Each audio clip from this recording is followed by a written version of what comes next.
Toy Boy. Welcome to Toy Boy Federation. I am your host, Maximum Croonage, and today we are going to be going over the ultimate edition of my favorite wrestler of all time, barely edging out Macho Man Randy Savage, Bret Hitman Hart. The best there is, the best there was, the best there ever will be, the excellence of execution himself. I will be dilly-dallying. So the thing about the Bret Hart figure, and something that I feel about the Bret Hart figures in general, is it's been tricky because I don't think they have really nailed down his likeness so far. Let's take a trip down memory lane. We can see through this puppy, kind of bland, kind of looks like a standard issue, just good looking dude with chunky hair. This one kind of takes it a step further. He looks like a man named Dirk. Like, this is Dirk Hart. Also an issue is, like, for example, the Hall of Champions Bret Hart, which looks like he has dreadlocks. So it's been kind of a tricky thing, I feel, for them to kind of nail his likeness. Let's see if, when out of the box, this does the job. I hope so.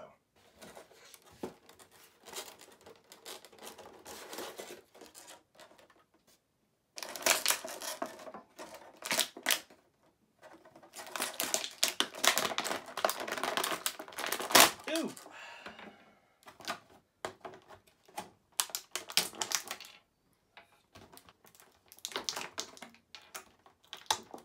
First off, I gotta say, I like the jacket a lot. I really like the way the Elite Editions handle like the jackets. I like the fact that it has the interchangeable arms, that the torsos basically remain the same, and then that this is more or less like a vest piece. I like that approach a lot. It's really smart, and it feels good. Of course, we can remove the glasses off of Bret here.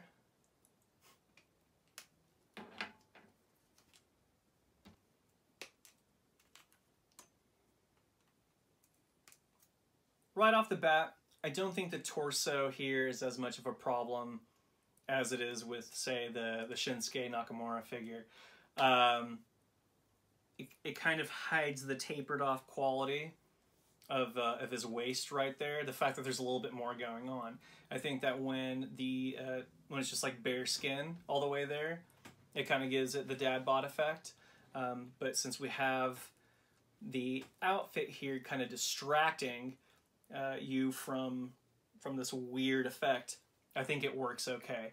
That being said, still not convinced that this is really the right way to go. I still kind of prefer how they are on the Elites. From the side, I think the scans work pretty well, pretty cool. His neck feels a bit long. I'm still admittedly not super crazy about the hair. It still reminds me a little too much of like Slash from Guns N' Roses. And the sunglasses just do not want to go into this one.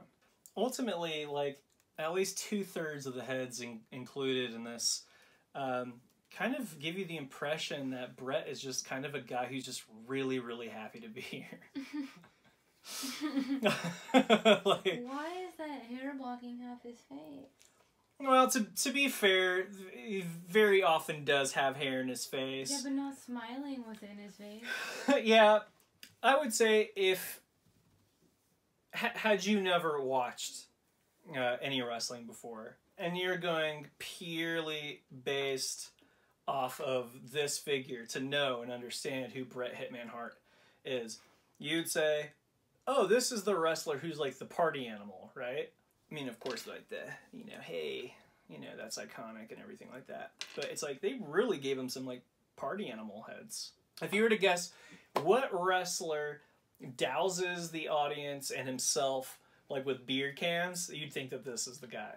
Just based off of facial expression alone. Like, I imagine this guy talking with Patrick Warburton's voice, like Putty from Seinfeld, like, hey Lane, I'm gonna go drinking with my buddies, what do you say? So, I don't know. I still think maybe this is maybe this is the dragon that I just keep chasing, that Mattel keeps chasing forever and ever and ever until they get it right. It is certainly a step in the right direction. As silly as this one is too, like, I can see Bret traits in there. I see it. I see it. It's just not there. Just not there. That being said, I do like the figure. So, like, as opposed to the Ultimate Warrior, I'm just happy that this thing exists. I'm happy that they did him the honor of having him in the second run of the Ultimate Editions. I really like it. I like the outfit. It's still not like a home run. I mean, that sounds pretty definitive of me. Let's go to some pros and cons. Ultimate Edition Bret Hart. The best likeness so far, but not quite there yet. Awesome amount of additional appendages, but the arms feel a little loose on the figure. But it's an otherwise phenomenal figure, and I highly recommend it. Thank you so much for watching. That's a wrap on our episode. Feel free to follow me on Instagram at ToyBoyFederation. Feel free to check out some of our other videos, and have a great one.